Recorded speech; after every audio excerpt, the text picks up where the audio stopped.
Hey friends, we're looking at the Misini AH-1W Super Cobra, and it's set number M8024 with 958 pieces. Misini says this is a difficulty level of 3 out of 5. In this video, we're going to look at the box. We'll look at what we can expect to get from this kit. We'll look at the parts, see if they're LEGO compatible, and we'll look at the instructions, and there's something special that is included with the instructions. All right, so looking at this, this is a representation of the AH-1W Super Cobra helicopter that's used for the Marines. It is a set used quite a bit of interesting shaping in order to get the very angular look for this helicopter. And you can see it comes with missiles, a turret, it's got its landing skids and a canopy, and the top of that canopy opens up, and both of the rotors move as well. And on the side here, it has a little bit more information about the barrel. It says it can be rotated, it looks like. It can go left, right, and the rotors move. And it says that the missiles are replaceable. So it looks like you can change out the armament that's in there and what type of payload it's got there. And then it's showing the interior of the cockpit. So it looks like it's a two-person can fit in there. Now, whether or not it's mini scale compatible, I'm not 100% sure. This is a 135 scale. I don't know how that translates into being able to put a minifig in there. You might be able to, and the minifig may fit just fine in there. So we'll find out when we build it. Here's another look at the missile accessories. Okay, and then some information about the sizing for it. And I think, yeah, that's it there. And then for the parts themselves, they're bagged with numbered bags 1 through 5.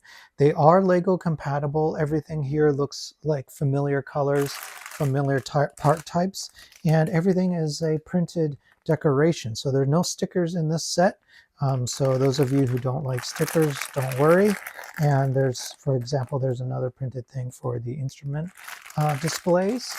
And I don't see anything strange in here with the colors. I think these are pretty good overall, really good bricks. They look pretty good, so we'll see how they fit together. Okay, so what came in the instruction set that was, or instruction book that was nice, is this card. It's a reference card that is a 1-to-1 reference card for common part sizes. So studs and lengths of axles, lengths of tiles. You can just hold them up right next to this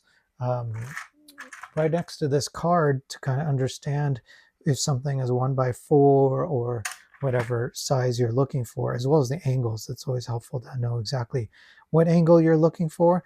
And the back has kind of your longer flexible bar pieces, your normal like hose piece, and a Technic like lift arm piece. You can count the studs, just hold it up to it. And it's got a centimeter ruler as well. So that's kind of nice. It's on cardstock. I wish more companies would do that. That's a really nice inclusion. So here's the instruction manual. It's perfect bound matte finish. And when you go into it, it tells you a little bit about Misini. Misini is saying that they want to specifically focus on historical and military themed models. So that's up there at the front. You get a full spread photo of an actual Super Cobra attack helicopter. And you can see that there are some more subtle curves that are in the actual helicopter that they've done a reasonable job recreating in Lego. And granted, this is only 1,000 pieces.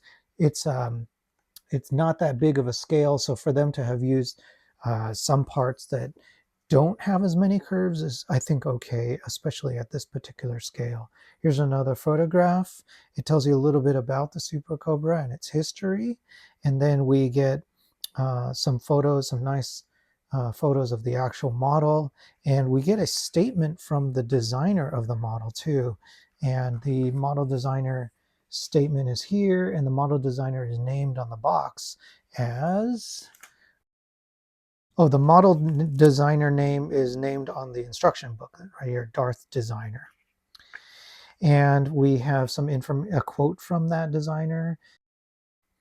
Okay, and then going right into the instructions, they're paced really well. They're not too cramped at all. Everything is in color, and each new step is highlighted in red. So that is the perfect choice for a gray and black vehicle. And there you can see, some of those printed parts. I really like that they're not asking me to put stickers across a sub-assembly. Um, I just don't really enjoy doing that. So I'm glad that everything is printed. The cockpit looks as though it might have been built to accept minifigures. I'm kind of thinking that because they have a studded platform on the very bottom. So um, fingers crossed that it's minifig compatible as far as being able to stick one in there. All right, and I like the way that they brick built the main rotor. I like that a lot, and it has a brick built. Looks like that's brick built for the yellow stripe that's on the end of it too. So that's pretty cool. Oh, look at these exhaust ports. That's kind of cool. And the missiles and building the different options. And it's telling you here that the canopy flips open. There is a hinge there. Tells you that the main rotor moves, tail rotor also moves. And then it's got a invite to send improvement and feedback to Misini as well. And there's information about how you can reach them. All right, so not bad. I'm looking forward to building this. If you liked the video, hit like, and if you could subscribe, then you'll be the first to know as soon as it's been built and we're reviewing it. Okay, thanks so much.